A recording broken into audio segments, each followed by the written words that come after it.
AFTV, Frank, 4-0, bro. Convincing? You're smelling victory again? It stinks of victory in here, Dan. Listen, I can't complain at all. That was 100% for me, our performance of the season. And I know it's only Bournemouth, but no complaints at all. Yeah, listen, there's performances tonight that I think everyone will be really, really pleased with. And I think defensively as well. Sometimes when you win comfortably, you talk about what's happening going forward. But tonight, I thought, again, it was a real solid display. And it seems at the moment away from home, Arsenal seem to know how to keep clean sheets. Absolutely. And I think the stat is, this is only the third time we've won our first 3 away games in a season. The other 2 seasons being 2004 and then 2004-05 and then 2013-14. So rarely ever happens that we win our first 3 away games of the season. But when you play like that, you can't argue with it. In terms of, I think everyone on the panel was very critical of the team selection today. And we said he needed to win as a result of it. And obviously, if he didn't win, there was going to be questions to be answered. But we've picked up the 3 points. It was a very, very convincing performance.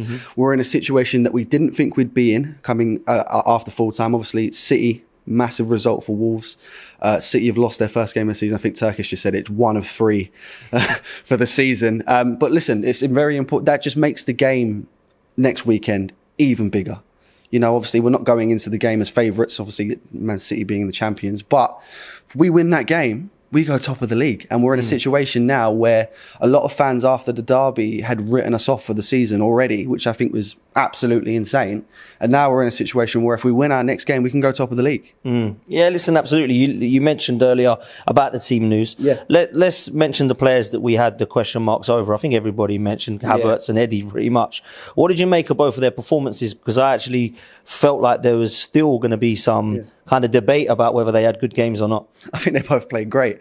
And obviously I was very critical of the team selection, and I absolutely love it when these kind of comments come back to bite me in the arse, because it benefits the team. You look at Kai Havertz. Again, I think he performed at about a 7 today. I'm not doing player ratings, don't worry. But obviously got the goal. It's going to do a world of good for his confidence. Obviously, it was only a penalty goal, but a goal is a goal. You can't complain with that. And then Eddie, what I noticed in the game today is I think a lot of people assumed that Gabriel Jesus would just go out to the left. And what I spotted in this one, remember back in the day when Aubameyang and Lacazette, one would start through the middle, one would start on the left, and throughout the game they'd rotate. And I think that was very clever. Eddie and Nketiah played fantastically today. Gabriel Jesus, I think, was superb. Very unfortunate not to get a goal in this game, but big one's coming up. I'm sure he's going to score there. Listen, there is big games coming up, and we'll mention that in a minute, I'm sure. But listen, today, for me, there was a lot of concern before with the team news about injuries. Yeah. Because you didn't quite know who was fit and who wasn't. And there was a lot of people in the studio concerned about Saka not being taken off. And also Declan Rice's performance today. We've seen him come back into that. Saliba, who had a knock, coming back into it. It's so important, Frank, that we keep these players fit going into the big game at the weekend, isn't it? Absolutely. And the only one I'd be concerned with at this point, because I believe the other 2, I don't think Declan Rice played 90 minutes. He came off, didn't he? Saliba played a full 90. I wouldn't expect to see either of them start on Tuesday.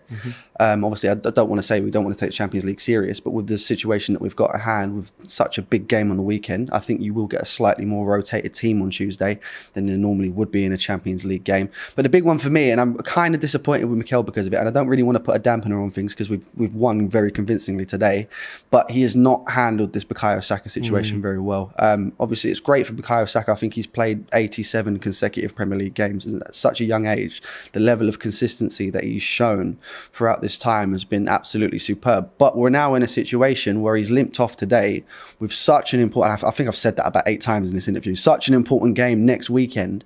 And we don't know if he's going to be available. We don't know if our best player is going to be available for the game against Manchester City. So in the future, he needs to be careful with these situations. I think James mentioned that he hadn't trained all week and all of a sudden he's starting this game. So if there's any concern going into such big games, I think that these kind of players should be rested 100%. Well, why do you think he doesn't like to take him off? I mean, it's the obvious answer that he's too good. Because for me, it gets to that late sort of time. It's 3-0 at the time. The game was won. Just take him off. No, I agree 100%. And I think that is the argument. He's so good that it would be such a shame to take him off. But we're in a situation now where we don't have to worry about, our best player coming off and Iwobi coming off the bench. We've got fantastic players that we can bring off the bench. Leandro Trossard's been amazing since coming into the team. He's struggling to get a start, even though he's performing fantastically when he comes on. You've got Reece Nelson, you've got Emile Smith-Rowe, you've got all of these players that can come in in Bukayo Saka's place that would do still a very good job in that team. So he just needs to be very careful with that situation. Yeah, absolutely. Lastly, obviously, Manchester City coming up in the Premier League, big one. We've got the Champions League before that. Yep. Seeing their results today, does that kind of give you a little bit of belief and confidence that, look, they can still drop points? Or does it kind of frustrate you that we already have dropped points where we shouldn't have? We could be top of the league now, Frank. Bit of both, really. But the way I'm looking at it is, obviously, we're looking at a wounded Manchester City now. Obviously, not only have they lost today, they also lost their last game against Newcastle in the Carabao Cup. So they're going into the game off the back of 2 losses. Maybe we could take advantage of that. But at the same time, they're going to be in a situation where there is absolutely no way, with the team that they got, Manchester City should be losing 3 games in a row. So they're going to be out for blood in this game. And, you know, thankfully it's not at the Etihad, because I feel like we would have had a problem there. We're at the Emirates, we're on home turf. The crowd's going to be right behind us. And hopefully that can push us on to get the 3 points. Big up, Frank.